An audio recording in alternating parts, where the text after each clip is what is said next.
মাথা মানুষের আর দেহ শিয়ালের। কে এই করাচির মমতাজ বেগম? সুপ্রিয় দর্শক, মমতাজ বেগম পাকিস্তানের একজন আইকনিক চরিত্র, যার মাথা মানুষের মতো এবং শরীর শিয়ালের মতো। এটা স্পষ্ট যে সে মূলত একজন মানুষ, যিনি পাকিস্তানের করাচি শহরের চিড়িয়াখানায় থাকতেন। কিন্তু এই চরিত্রে অভিনয় করা অদ্ভুত এই মানুষটি আসলে কে? দর্শক, আজকের এই ভিডিওতে আমরা আপনাদেরকে বিশ্বের এমন কিছু অদ্ভুত অভিনয় শিল্পীদের সম্পর্কে বলবো, যাদেরকে দেখলে আপনি অবশ্যই অবাক হবেন। পাকিস্তানের করাচি শহরের চিড়িয়াখানায় একটি জায়গা ছিল, যাকে বলা হতো মমতাজ মহল। লোকজন সেখান থেকে টিকিট কিনত এবং তারপর তাদেরকে একটা ঘরের ভেতর নিয়ে যাওয়া হতো। সেই ঘরে এক অদ্ভুত লোক বসে থাকত। তার মুখে মেকআপ করা থাকতো, তার মাথা ছিল মানুষের মতো আর শরীর ছিল শিয়ালের মতো। সে তার শিয়ালের মতো শরীর নাড়াচাড়া করেও মানুষদেরকে দেখাতেন এবং চিড়িয়াখানায় আগত মানুষদের সঙ্গে কথাও বলতেন। স্পষ্টতই এটি বাস্তব নয়, কিন্তু শুরুতে মানুষ সত্যি এটাকে বাস্তব ভাবতে শুরু করেছিল। মমতাজ বেগম নামক এই চরিত্রটি সারা পাকিস্তানে বিখ্যাত। কিন্তু সেই ব্যক্তিটি আসলে কে? দর্শক, ওই ব্যক্তির নাম মুরাদ আলী।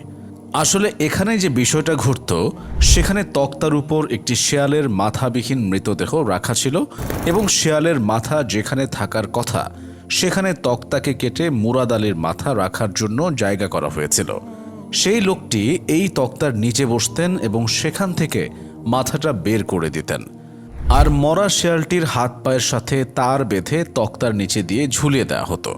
সেই তার নাড়াচাড়া করে শেয়ালের শরীরকে নাড়াচাড়া করানো হতো। এই কাজটি আপাত দৃষ্টিতে দেখতে সহজ মনে হয়, তবে প্রতিদিন ৮ থেকে ১০ ঘন্টা এত ছোট্ট একটি ঘরে এই অবস্থায় বসে থাকা কিন্তু মোটেও কোনো সহজ কাজ নয়। মুরাদ আলীর নিজের কোনো বাড়ি ছিল না। সে করাচি চিড়িয়াখানার অফিসেই ঘুমাতো। এই চিড়িয়াখানায় ছিল তার বাড়ি। এমনকি তার পরিবারের সদস্যরাও জানতেন না যে মুরাদ আলী এই কাজ করছেন। দর্শক, বিশ্বের নানা প্রান্তে আশ্চর্যজনক এমন অনেক চরিত্র আছে যারা নানা ধরনের অদ্ভুত পারফর্ম করে চলেছেন। যেমন মার্টিন লোরেলো নামে একজন ব্যক্তি, যিনি ১০০ বছর আগে আমেরিকায় বিভিন্ন সার্কাসে অভিনয় করতেন। এই লোকটি তার মাথাকে পুরোপুরি ১৮০ ডিগ্রি পেছনে ঘোরাতে পারতেন। দূর দূরান্ত থেকে অনেক মানুষ ছুটে আসতো এই মানুষটিকে দেখার জন্য। এই ধরনের পারফর্মকারীদেরকে সে সময়ে সার্কাস ফ্রিক বলা হতো। এই লোকদের মধ্যে আরেকজন ব্যক্তি ছিলেন যার নাম জনি এগবে। তাকে অর্ধ মানবও বলা হতো। তার শরীর ছিল বাস্তবিক অর্থেই অর্ধেক। জনের শরীর স্বাভাবিকভাবেই এমন ছিল, কোনো এক অজানা কারণে তার শরীর নিচের দিক থেকে বিকশিত হয়নি এবং জনি এই বিষয়টারই সুযোগ নিয়েছে। তিনি তার হাত দিয়ে চলাফেরা করতেন এবং সার্কাসে অভিনয় করতেন। দর্শক, জুলিয়া প্রাস্টানা নামে একজন মহিলা ছিলেন, যিনি মেক্সিকোতে জন্মগ্রহণ করেছিলেন। তার জিনগত সমস্যা ছিল, যার ফলে তার সারা শরীরে বন মানুষের মতো চুল গজায়। জুলিয়াও তাই সার্কাসে কাজ শুরু করেন। তখন মানুষ এসব অবস্থার পেছনের মূল কারণ জানত না। মানুষরা শুধু অবাক হয়ে তাকিয়ে থাকত জুলিয়ার দিকে। এরকমই আরেকটি মেয়ে ছিল যার নাম পার্সেলা। তারও একই অবস্থা হয়েছিল এবং সেজন্য লোকেরা তাকে মাঙ্কি গার্ল বলে ডাকত। পার্সেলাও একটি সার্কাসে পারফর্ম করতেন। এলা হারপার নামে একটি মেয়ে ছিল, যার পা পেছনের দিকে বাঁকানো ছিল এবং সে তার ৪ হাত পায়ে হাঁটত। পরবর্তীতে তিনিও একজন সার্কাস অভিনয় শিল্পী হয়ে ওঠেন। লোকেরা তাকে ক্যামেল গার্ল বা উট মানবী বলে ডাকত। সে সময় ডব্লিউ.এইচ. হ্যারিস নামে এক ব্যক্তি একটি বিখ্যাত সার্কাসের মালিক ছিলেন। তিনি বিশ্বের নানা প্রান্ত থেকে এমন শারীরিক ত্রুটিযুক্ত মানুষদের সংগ্রহ করতেন। এই মানুষদের মধ্যে সাইমন টুইনসো নামের ২ যমজ ভাই ছিলেন, যাদের শরীর একে অপরের সাথে যুক্ত ছিল। এই ২ ভাই থাইল্যান্ডে জন্মগ্রহণ করেন।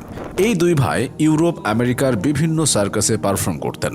তখনকার মানুষ জানত না যে এইসব জেনেটিক সমস্যার কারণে ঘটে থাকে, যে কারণে এই ২ যমজ ভাই খুবই বিখ্যাত হয়ে ওঠে। দর্শক, স্মিথ সুরতিস ছিলেন আমেরিকার খুব বিখ্যাত একজন মানুষ। তার মাইক্রোসেফলি নামে একটি অদ্ভুত রোগ ছিল। এটি একটি জিনগত রোগ যা এই ব্যক্তিরও ছিল। তাকে দেখতে সার্কাসে দূর দূরান্ত থেকে লোকজন আসত। স্মিথ সুরতিস একজন বিখ্যাত সার্কাস তারকা হয়ে গিয়েছিলেন। এই মানুষটিকে কঙ্কাল মানব বলা হতো। এই লোকটিরও ১২ বছর বয়সে একটি জিনগত রোগের কারণে তার ওজন কমতে শুরু করেছিল। তার ওজন এত কমে যায় যে তার হাড়গুলো বেরিয়ে আসতে থাকে। ১৯৬৫ সালে তিনি একটি সার্কাসে কাজ করার সুযোগ পান, যেখানে লোকেরা তাকে দেখার জন্য টিকিট কিনতেন। তখনকার দিনে মানুষের রোগ ব্যাধি অন্য মানুষদেরকে আনন্দ দিত, কি অদ্ভুত! প্রিন্স র্যান্ডি নামে এমন একজন মানুষ ছিলেন যার কোনো হাত অথবা পা ছিল না। সেও সার্কাসে অভিনয় করে মানুষকে আনন্দ দিত। সেই দিনগুলোতে সার্কাস আসলে কেমন ছিল, এই লোকদেরকে দেখে আপনি তার একটি পরিষ্কার ধারণা পেতে পারেন।